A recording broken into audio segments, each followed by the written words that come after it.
Assalamualaikum warahmatullahi wabarakatuh. Puji syukur kehadirat Allah Subhanahu wa taala atas rahmat dan karunia-Nya. Dan salawat serta salam semoga selalu tercurahkan kepada junjungan kita Nabi besar Muhammad Shallallahu alaihi wasallam yang telah memberikan petunjuk dalam Al-Qur'an dan sunnahnya sebagai pedoman hidup bagi keselamatan umat muslim di dunia. Sebelumnya, perkenalkan nama saya Saskia Ayu Salsabila. Saya berkuliah di Politeknik Negeri Balikpapan, jurusan Bisnis, prodi Akuntansi Perpajakan. Di sini saya akan menjelaskan tentang agama Islam. Secara psikologis ada manusia yang teis dan ada yang ateis. Realitinya, kelompok teis mengajak yang lain agar menaati Tuhan. Sebaliknya, kelompok ateis mengajak agar manusia tidak bertuhan. Secara psikologis pula, manusia suka bertobat, yakni meninggalkan perbuatan keji dan maksiat, lalu memilih jalan taat. Ada juga suatu penganut agama berpindah ke agama lain, dan ada juga penganut suatu mazhab pindah ke mazhab lain. Fenomena ini dikenal dengan istilah konversi agama. Terjadinya konversi ini secara teoretis karena ada faktor-faktor yang mempengaruhinya, terutama pendidikan agama. Oleh karena itu, perlu kita telusuri tentang pendidikan agama agar menjadi lebih baik. Sekarang kita masuk ke dalam materi kita. Contoh, jika di dalam sebuah perjalanan salah satu mahasiswi menemukan batu yang agak besar di tengah jalan, lalu mahasiswi tersebut menyingkirkan batu tersebut, dan pertanyaannya, apakah itu termasuk dengan definisi Islam? Jadi kita bisa simpulkan bahwa tindakan mahasiswi yang menyingkirkan batu dari tengah jalan adalah perilaku yang sejalan dengan ajaran Islam.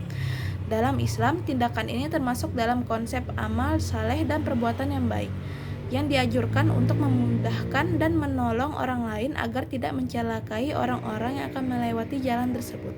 Sebelum menggali lebih dalam, kita perlu menggali terlebih dahulu makna kata Islam.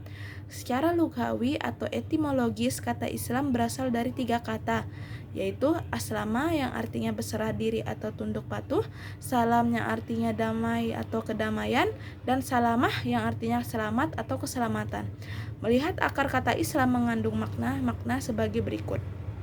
Pertama, berserah diri atau tunduk patuh, yakni berserah diri atau tunduk patuh kepada Allah Subhanahu wa taala dengan cara mengikuti petunjuk, bimbingan dan teladan dari Rasulullah Shallallahu alaihi wasallam. Dalam surah An-Nisa ayat ke-59 yang artinya, wahai orang-orang yang beriman, taatilah Allah dan taatilah Rasulullah serta ulil amri di antara kamu. Kedua, menciptakan rasa damai. Makna damai di sini adalah tentramnya hati karena berzikir dan selalu mengingat Allah baik dalam keadaan berdiri, duduk, ataupun sedang berbaring. Dari surah Al-Imran ayat ke-191. Ketiga, menempuh jalan yang selamat, yakni memilih keselamatan dunia akhirat dan menghindari bencana abadi di neraka. Kunci memilih selamat dunia akhirat adalah memilih kematian yang selamat atau mati husnul khotimah. Karena mati yang hanya satu kali terjadi merupakan pintu gerbang akhirat. Maksudnya, keselamatan akhirat sangat bergantung jenis kematiannya. Jika matinya selamat atau mati husnul khotimah, maka di akhirat akan selamat selama-lamanya, yakni masuknya surganya Allah Subhanahu wa taala. Tapi jika matinya sesat atau mati su'ul khotimah, maka di akhirat akan celaka selama-lamanya, yakni masuknya neraka. Nauzubillah min zalik. Berdasarkan kesimpulan akar kata Islam tersebut, maka setiap orang yang meyakini dan mengamalkan aslama, salam, dan salamah dapat disebut beragama Islam. Sekarang kita akan memasuki pembelajaran pendekatan substansi ajaran.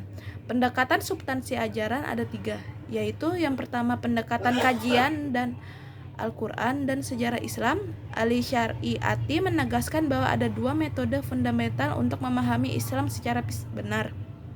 Pertama, pengkajian Al-Quran, yaitu pengkajian intisari, gagasan dan output ilmu dari orang yang dikenal sebagai Islam, dan pengkajian sejarah Islam, yakni pengkajian tentang perkembangan Islam sejak masa Rasulullah Nabi Muhammad SAW.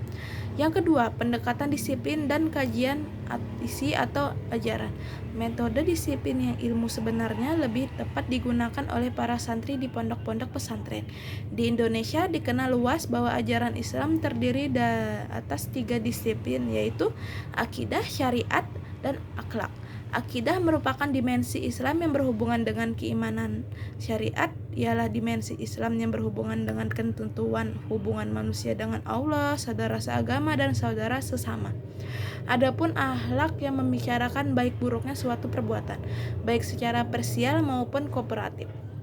Dan yang terakhir, pendekatan tentang tujuan didatangkannya syariat Islam.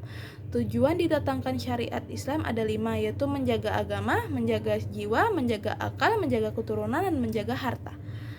Saya akhiri materi yang saya sampaikan, semoga bisa menambah ilmu kita semua. Maaf jika ada salah kata yang disengaja maupun tidak disengaja. Wassalamualaikum warahmatullahi wabarakatuh.